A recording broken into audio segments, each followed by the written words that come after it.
Monterey Car Week is getting bigger and bigger. This year, Laguna Seca celebrated its 50th anniversary of the Monterey Historic races that's become today's Rolex Monterey Motorsports Reunion.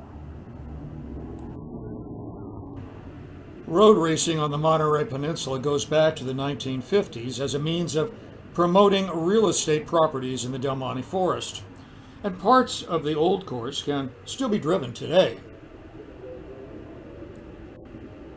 It transitioned to Laguna Seca in 1957, which has seen many famous cars and drivers who now appear at the Historics and Reunion.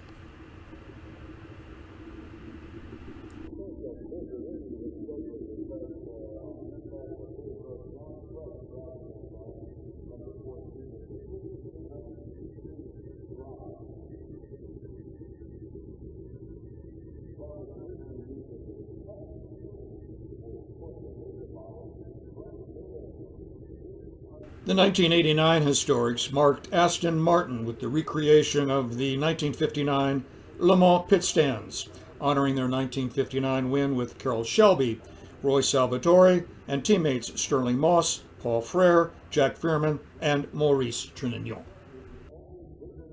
In 1991, it honored an individual for the first time, Juan Manuel Fangio, five-time world driving champion, a record lasting for 46 years.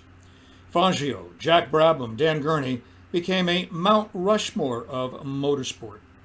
Jack Brabham, the only Formula One world champion to drive a car of his own manufacture, and Dan Gurney, the only American to win a Formula One race in a car of his own manufacture.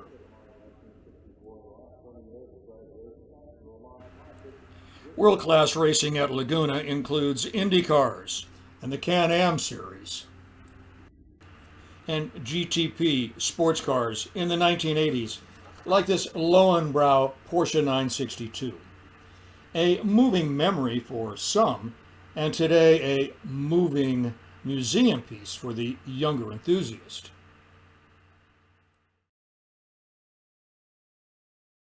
Still popular on the historic scene is the Can-Am series, which had all major manufacturers in its day, like Mustang and Camaros and Dodge Challengers. The same cars returned in the hands of talented gentleman drivers. On Can-Am in the modern world, it's great fun. They're old cars that you actually have to drive still. It takes standing up on the wheel and pushing the pedals. There's no anti-lock, there's no traction control, and they're all with the smaller front tires and the rear tires we run on these things.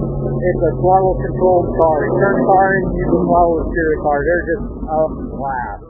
I was out in my customer's number 2 AMC Javelin yesterday, and I had a blast coming off turn 11 sideways and just went up the hill. Well, Can-Am was kind of a glory time of motorsport. Yeah, this group is from 66 to 72, the glory era of Can-Am.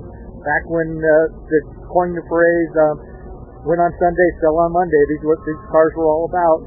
They all ran 5-liter motors, and that's why we came up, Chevy 305 and the Fox 302 came out to meet Can-Am specs, and everybody that was anybody driving in that era all drove Can-Am cars. And we're probably these cars are purely the way they were back in the day. We painstakingly restore them to what they were, not what we can make them. And these guys have a great time going out and running with each other and putting on a great show for the fans. Well, there were a lot of famous drivers for Can-Am. Yes, there was. Donahue, Peter Gregg, a bunch of those guys. Gurney, Uzi. Carnelli Jones. Yeah. So who's the racing all ran Can-Am. They ran Can-Am one weekend and Can-Am the next, and they were just George Fulmer and all those guys are just great fun. And there was a lot of guys who just came up to run one race that were running American Sedan and SCCA racing and came out and filled the field for Trans Am races.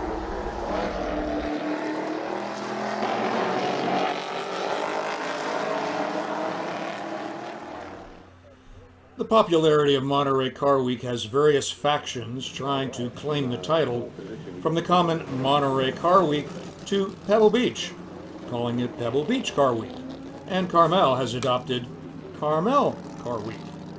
Whatever you want to call it, it feels like the week is in transition. Events like Exotics on Broadway is bringing the younger supercar fans out, and the Carmel cars are returning following the abrupt end of a concourse on the Avenue, with the founder's sudden death in 2021 shocking all. No doubt the Carmel City Council heard from restaurants and hotels about missing business and so blessed the new local Tuesday concourse for a cause. Wednesday's Aston Martin display and Thursday the Ferrari Club filled the streets with Italia Rosso.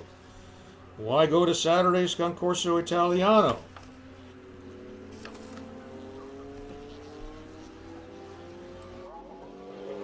Sunday's Pebble Concourse is the anchor of it all, yet Friday's The Quail is drawing ever-increasing prestige from manufacturers, with special models and displays making Pebble's concept long look anemic. Car Week's success has spawned high-priced VIP events like Velocity Invitational and show-offy events in Florida, a car weekend in obscure Chattanooga, all seeking to monetize and profit from the goodwill of car enthusiasts.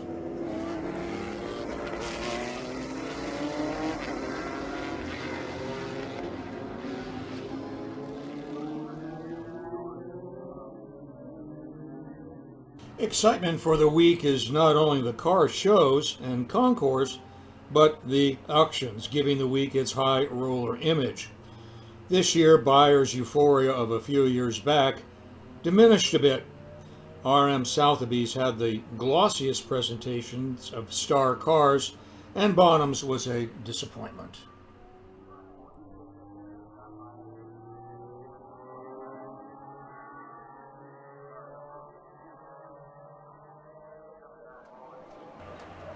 Monterey Car Week is a bucket list item for the first-time visitor, but the ever-increasing costs of entry and hotels, traffic, can make it a trying experience for the regulars.